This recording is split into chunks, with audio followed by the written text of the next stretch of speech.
Sarkozy des campagnes auprès des contribuables? Certainement pas.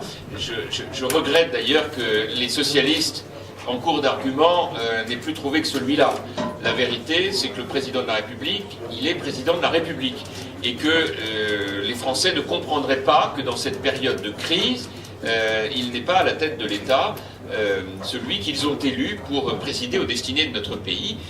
Et c'est très exactement ce que le président fait tous les jours à travers l'action qu'il conduit, que ce soit à l'intérieur du territoire national ou que ce soit à travers son action diplomatique.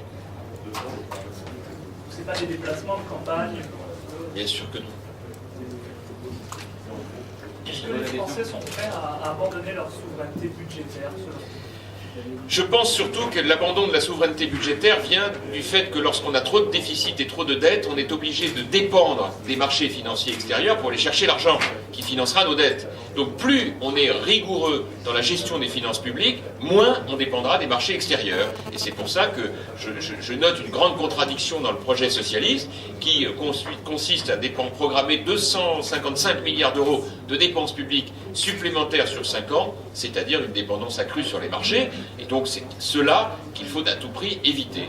Voilà pourquoi je milite avec mes amis à l'UMP pour parler de la souveraineté française sur la question budgétaire, en réduisant les dépenses et les déficits qui nous contraignent face au marché, la dépendance énergétique, face à un projet socialiste et vert de démanteler notre filière nucléaire, au détriment de notre indépendance énergétique, ou bien encore du point de vue diplomatique, lorsque j'entends les mêmes socialistes et verts vouloir faire renoncer la France à son siège permanent à l'ONU.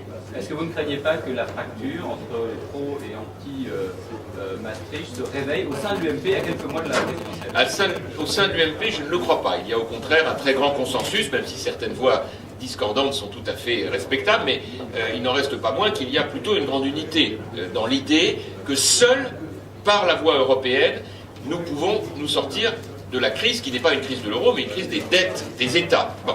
En revanche, ce qui est vrai, c'est que la France, si elle veut continuer de jouer un rôle moteur en Europe, doit impérativement imaginer un nouveau modèle de croissance qui soit moins adossé sur les déficits et sur les dettes, et beaucoup plus sur la réindustrialisation de la France et enrayer les délocalisations par une politique plus compétitive dans tous ces domaines.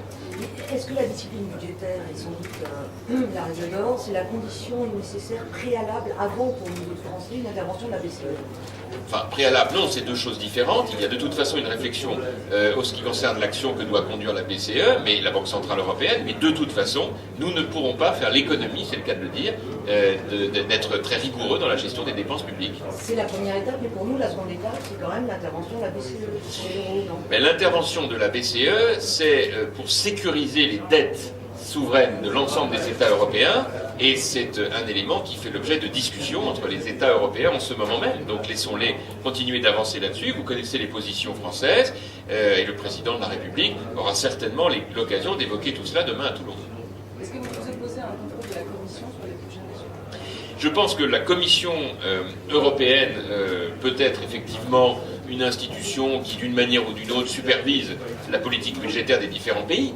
Et je pense que ce qui compte aujourd'hui, c'est que les pays qui s'engagent dans la zone euro de demain soient extraordinairement respectueux des engagements budgétaires qu'ils prennent, car en les prenant, ils sont en réalité solidaires des autres États de la zone euro. Voilà. C'est ça qui est, à mon avis, le plus important, quelle que soit la formule institutionnelle que nous retiendrons. Merci à vous.